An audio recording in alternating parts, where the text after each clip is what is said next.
Today for Adult Writers Club, we're going to be talking about writing characters who are not your age. Now, whether you are writing a toddler, little kid, tween, teen, young adult, or even if you are a young adult trying to write adultier adults, as is the phrase nowadays, we're going to be talking about all of those today. Just a reminder, the 29th is the last day to turn in the February Valentine's Day writing contest. The theme, again, is write about a date. It can be a fake date, it can be a real date, it can be a date where one person is toxic and the other person is trying to get away from them. It can be a really romantic date. They can be married, they can be not married, as long as two people are going on a date. So those are the only stipulations. It can be fantasy, mystery, sci-fi, whatever you want. Just has to involve a date. Alright, moving right in to the lesson topic. Writing toddlers. So with writing toddlers, I did a little bit of research just because, I'll be honest, I am not around toddlers as much as I once was. I don't know a lot of people who have toddlers, so I did have to do some research. There are a lot of good resources out there.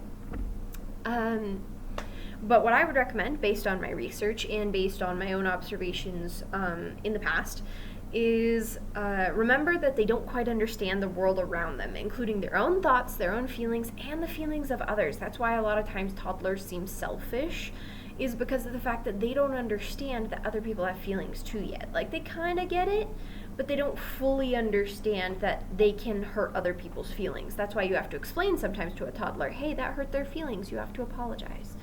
Because they don't understand some of those societal norms yet either. So if you have a child being silly and goofy, that is perfectly normal. I saw this funny post the other day that I thought fit this idea perfectly for toddlers, and that is that trying to be a kindergarten teacher or a preschool teacher for toddlers is the equivalent of trying to be an ambassador for an alien race. You're constantly telling them, no, don't do that, yes, do that, wait, do a minute, hold on. And they don't quite understand how things are supposed to work societally. And so there are a lot of times where they're pushing the boundaries of those societal things. They'll be like, why can't I wear a ballerina tutu and a black shirt with a skull on it to school, Mom? Like, there's a lot of moments like that where there's a lot of tension between parent and child, purely because of the fact that the child just doesn't understand social norms. Next thing is that children will repeat the words that they hear other adults using, and other older children too. So if their parents are using a very large vocabulary, they'll probably try to have a very large vocabulary. If their parents have a very simplistic vocabulary, they'll probably have a more simplistic vocabulary. And there's nothing wrong with that. It just will indicate how the child is going to speak based on the parents. So actually, if you're trying to build a toddler character, you probably want to look at the parents and say, hey, how do my parents speak? Do they have a degree from Harvard and say fancy science words all the time? Or are they just chill, regular, average person, got an English degree? Maybe they say a lot of words like fantasy and mystery and talk about books. I don't know. But that'll change how your child talks, or how your child character will talk. I would say if you're doing, this is one thing that I noticed commonly throughout my research, was that they mentioned do not spell things funny if they are pronouncing it funny. Sometimes it's cute if it's like easy to tell what they're pronouncing wrong, but if it's like completely absurd spelling for a word, it ultimately just alienates your reader and makes them really frustrated. So generally, state the word, spell it like normal, and then move right along and maybe say in the action tag, hey, they said the word funny, or they didn't quite say it right, and then their reader can fill in whatever they imagine. Or you can say, hey, they have a lisp, and they can, again, imagine that. It is also common for toddlers to have a lot of questions. They are so new to this world. They'll be like, hey, why is the sky blue? Why are plants green? Why do cactuses have spines? Why is the stove hot? Why do we have to cook certain foods? Why do I have to eat vegetables? Just exploring the world around them. Another last thing is the more anxious and stressed the adults are, the more likely the child is to act out. And the more children they have, because if you have a massive amount of children, oftentimes one of those children isn't going to get enough attention, and the smallest child will automatically feel like I deserve the most attention and therefore be more likely to lash out. Not always, but more likely.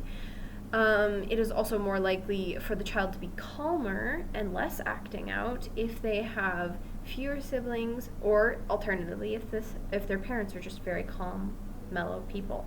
That's generally how that works. Just because they feed off of the parents' natural emotions as well as their vocabulary. All right, rating little kids. So we're talking 5 to 8 now. They're still impressionable at this stage, not as impressionable as the toddler, but still definitely impressionable. So you need to keep that in mind. If their teacher is teaching them about something at school, they're probably more than likely to go home and be like, Mom, guess what I learned today? Dad, guess what I learned today? I did this cool thing today, etc. Theoretical topics will still be something that'll go right over their head, but they do have a greater depth of understanding of things like jokes, telling stories, feelings, and emotions, and how things in the world function. In fact, sometimes this can cause them to be a little too overconfident and be like, I know all the things, and they don't. Depends on the kid. Their personality comes out in their dialogue very obviously. Again, the social norms things. These kids have been, from 5 to 8, have been taught a lot of social norms, but still one of the social norms that is hardest to teach is what to withhold in a conversation. And so a lot of times kids will just blurt things out that are like, hey, my parents like to drive a really big black car. It's like, we don't need to know that. But they'll say it anyway. So if you want to show their personality, it will come out in their dialogue very clearly. That is the best way to show personality for a 5 to 8-year-old.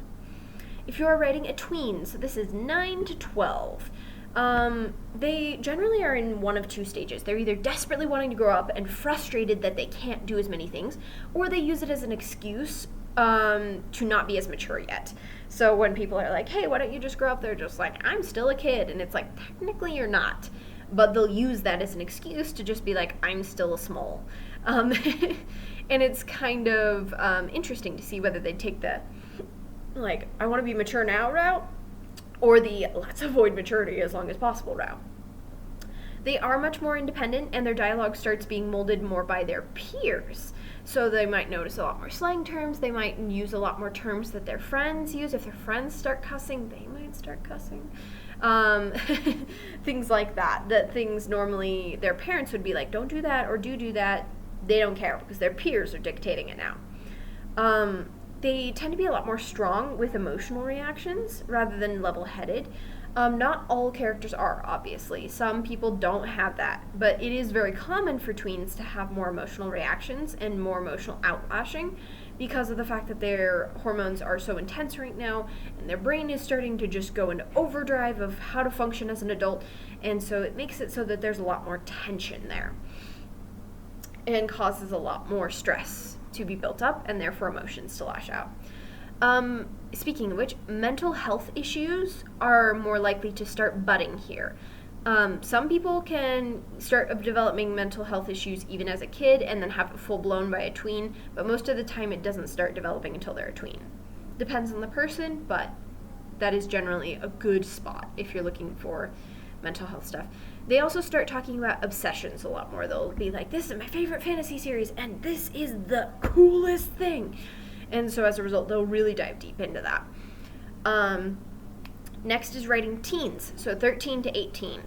A lot of unhealthy coping mechanisms begin to develop here just because of the fact that there's a lot of emotional need for teens, and oftentimes they can't get all their emotional needs met by peers, by boyfriends, by girlfriends, by their parents, by friends, family, etc. So in general, with the unhealthy coping mechanisms, everyone has some, and everyone develops them, and generally if you're going to develop them, 13 to 18 is a good time.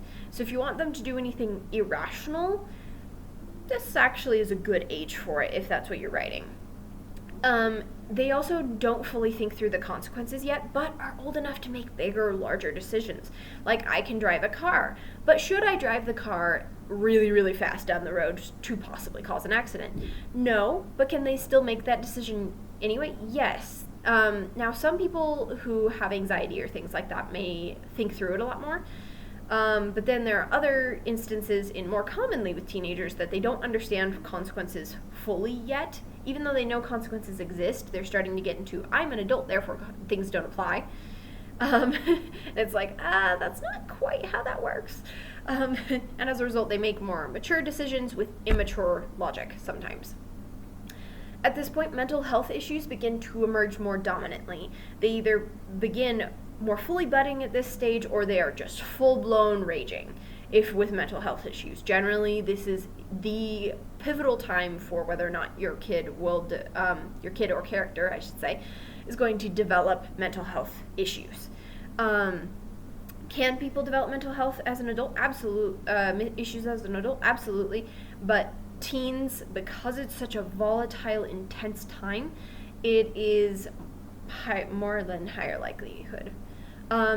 There's a lot of pressure from peers and adults to either do the cool thing from peers, or do the mature thing from adults, or make all these decisions, or do all these different things.